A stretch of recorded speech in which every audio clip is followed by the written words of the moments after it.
Another replay here from Ash and World Beater, Empire versus Lizardmen. And I didn't take this intense of a build, but I took a similar build versus Greenskins relatively recently, and it worked okay, so I'll see if it works for Ash here. Though I had a caster, I didn't have Marcus Wolfheart with only his net, and then double Warrior Priest. One with Hammer of Sigmar, the other also with Hammer of Sigmar. Interesting. Front line of 5 Halberdiers. No, not 5 Halberdiers. 2 Halberdiers, 3 Spearmen. Gotcha. And then 10 gun units. Oh, okay, there's 2 more Halberds on the flanks. There we go. A bunch of gun units. So we have Nuln Ironsides and Handgunners. I believe 5 of each. Yes? Now I'm confused. I just want to make sure. All right, Handgunners. 1, 2, 3, 4, 5. Nuln Ironsides. 1, 2, 3, 4, 5. Yes, 5 of each. Neat. For the Lizardmen who have to face this unholy wall of gunpowder, we have Red-Crested Skinks, Skink Skirmishers, Cold One Spear Riders, Pakopok Cohort. We have Tehenowin on his Velociraptor mount with Flock of Doom. That's about it. So Skinks and Cold Ones. The Empire starts shooting. Skink Skirmishers not going to have a lot to do. Of course, they were taken in case of like war wagons or poking at Empire Knights or poking at Boris or Karl Franz. They didn't want to get into a shooting battle with 10 handgunner variants. As Marcus's first net is out, the Red-Crested Skinks getting shot in the face. And the ones that did make it through are going to be quickly repulsed. Warrior Priest also getting rid of some of them over there. So here are going to have to be the real winners. With 10 ranged units, you're going to need your cavalry to stop a lot of them.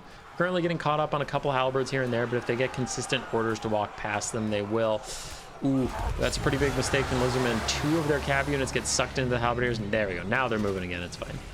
Flock of Doom Overcast trying to rout off some of these handgunners and Nuln Ironsides quickly as Tehenowin bullies a Warrior Priest. And this could be problematic as the Empire starts to turn their guns inward. They've killed most of the front line already, honestly, so pretty good for them, but the handgunners are going to have to peel for themselves. The Pakopok Cohort getting a nasty charge onto some Spearmen and Nuln Ironsides combos. Other handgunners disrupted by these Cold One Spear Riders. So really, for handgun units, we only have 2 that are left able to fire. Nope, 3. There's a third. Let's see how much these guys can rout, as Tehenowin is trying to rout the back line, but the Cold One Spear Riders over there are starting to fail. Cohort of Sotek need new orders. And the Skink Skirmishers honestly might want to get thrown into melee mode, just to be bodies to throw into the blender of the Empire.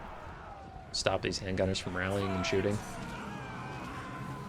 But we'll see. This Pakopok Cohort rout off some Nuln Ironsides, other Nuln Ironsides routing. Is this the turning of the tide? Ooh, maybe not, as we're about to get a lot of DPS in on the Pakopok Cohort. 3v1 handgunners unloading onto those guys. I think they'll be heading for the hills soon as Tehenowin is back on the hunt, but is it too late? Bounce power still against the Lizardmen. Second net comes out from Marcus Wolfheart, stopping the Red-Crested Skinks from rejoining the battle. We do have some flanking Spear Riders that could get a good shot onto the handgunners, but there's other Nuln Ironsides that'll turn and fire at them. There's more handgunners over here that'll turn and fire, so I think these guys are about to get pin cushioned. Shields up as best you can. Yeah, as best you can. They lose 1,500 HP before our very eyes, and then they're going to rout any second now. Still a lot of Skink Skirmishers around. Halberdiers trying to chase them down. Tehenowin's just causing disruption in the back line, but yeah, those Cold One Spear Riders we were watching are pretty much dead. Dead from all of the shooting. So that leaves the Empire with 5 gun units back up and firing away at the Skink Skirmishers and the more oncoming Cold One Spear Riders. Again we turn, again we fire, and again I see a lot of Velociraptors die before they even get to these guys. Nice Flock of Doom from Tehenowin. Kills the second Warrior Priest, I believe. I don't see oh, there's the other one. All right, he kills the first Warrior Priest again, so he's just trying to rout that guy over and over, which probably isn't gonna matter too much at this point. I don't know. I would say he could Lord Snipe Marcus, but if he goes for Marcus, he's gonna get shot by 4 handgunners all concave firing in on him, so yeah, he just can't be everywhere at once. This is looking doomed. Doomed from the Lizardmen. Still, we have a lot of Skink Skirmishers and Chameleon Skinks that are healthy. They're just going to get outshot. Marcus even throws down the BM final net, and Tehenowin is a dead boy. It's a billion bullets hit him in the back of the head.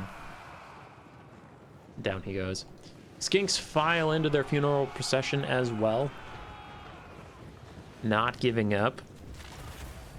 Will be defeated by army losses.